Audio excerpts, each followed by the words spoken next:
नमस्कार दोस्तों, आज की कहानी है बेरुखी। नित्या ने उठना चाहा, लेकिन उसका शरीर बुरी तरह टूट रहा था। वो फिर से लेट गई। तब तक उसके पतिदेव ने उसे आवाज़ दी, नित्या, आज उठना नहीं है? मेरा लंच बॉक्स, बच्चों का लंच बॉक्स और मम्मी पापा का नाश्ता कौन बनाएगा? देर से उठोगी, फिर पूरे दिन काम का रोना रोओगी कि घर के काम खत्म ही नहीं होते। तुम और तुम्हारे बहानों से तो भगवान ही बचाए। अब उठ भी जाओ। तुम्हारे पिताजी ने तुम्हारे साथ कोई नौकर चाकर नहीं भेजे हैं जो आराम से बिस्तर पर पड़ी हो।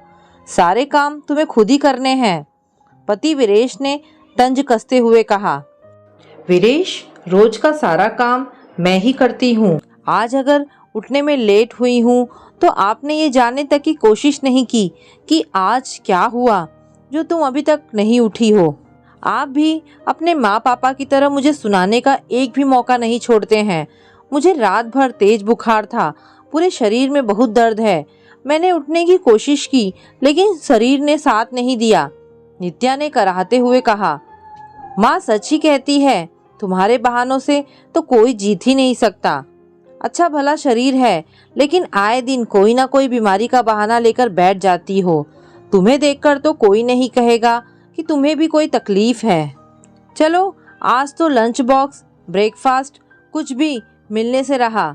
उल्टा बच्चों के लिए भी मैं ही कुछ अरेंज करूं, तब उन्हें स्कूल भेजूं। कहते हुए वीरेश कमरे से बाहर निकल गया और एक बार भी नित्या की तरफ पलटकर नहीं देखा। वीरेश की बेरुखी देखकर नित्या की आंखों से आंसू बहने लगे।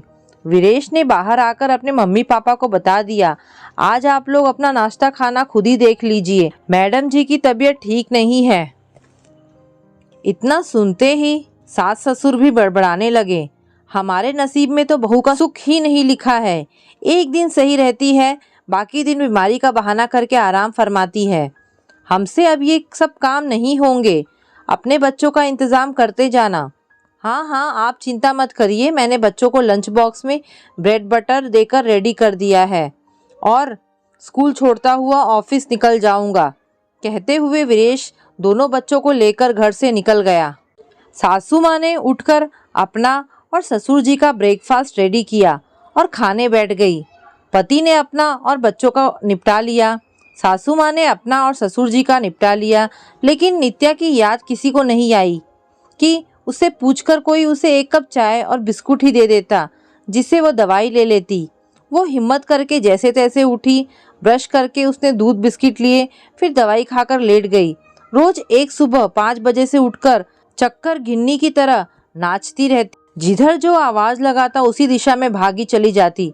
सबसे पहले वीरेश और सास ससुर को बेड टी देना, फिर बच्चों को उठाकर स्कूल के लिए तैयार करना, पति और बच्चों को लंच बॉक्स देना, बच्चों को स्कूल छोड़ने जाना, वापस लौटते समय सब्जियां, फल, दूध सब लेते हुए आना, घर आकर सबसे पहले सास ससुर को ताज़ा नाश्ता बनाकर देना, घर की साफ सफाई, कपड़े धोना, बर्तन साफ करना वो खुद ही करती।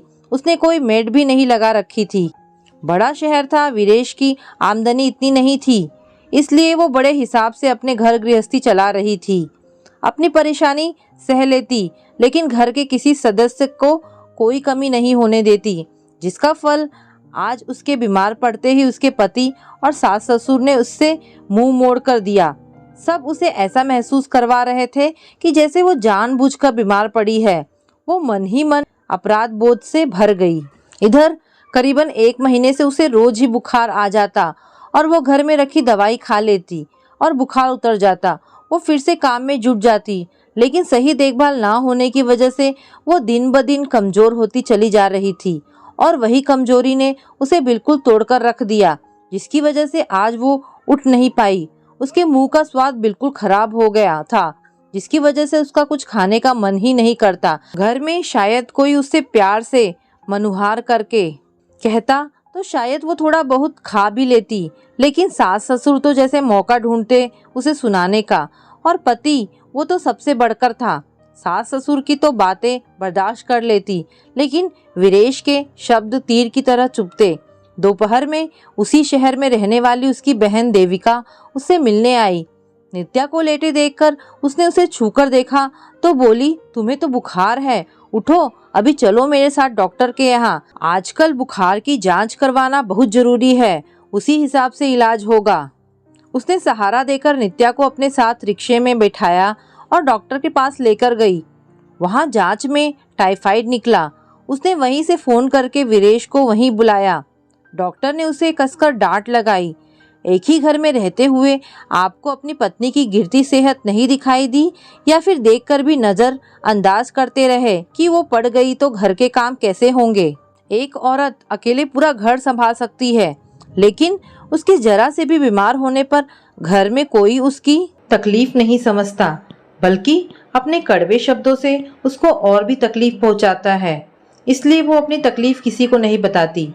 डॉक्टर की बातें सुनकर वीरेश अपराध बोध से भर उठा और उसे सुबह की बातें याद आने लगी कि किस तरह उसने नित्या को मम्मी पापा के साथ मिलकर सुनाया था। मैंने तो उससे एक बार पूछना तो जरूरी नहीं समझा कि तुमने कुछ खाया या नहीं, या फिर तुम पूरे दिन कैसे मैनेज करोगी। उसने अपनी गलती मानते हुए डॉक्टर से उसके इलाज की पूरी जानकारी ली। उसे अपने साथ घर लेकर आया और उससे कहा, जब तक तुम ठीक नहीं हो जाती घर का कोई काम नहीं करोगी। सारा काम हम सब लोग मिलकर संभालेंगे। तुम्हारा स्वास्थ्य सबसे पहले है।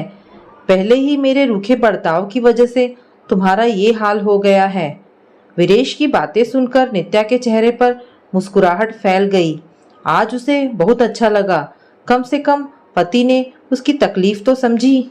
बेटे की बातें सुनकर सास ससुर भी समझ गए अब उनकी दाल नहीं गलने वाली, इसलिए अब थोड़ा बहुत तो काम उन्हें भी करना पड़ेगा। तो दोस्तों, क्यों एक बहू को, एक माँ को, एक पत्नी को बीमार पड़ने का कोई हक नहीं होता?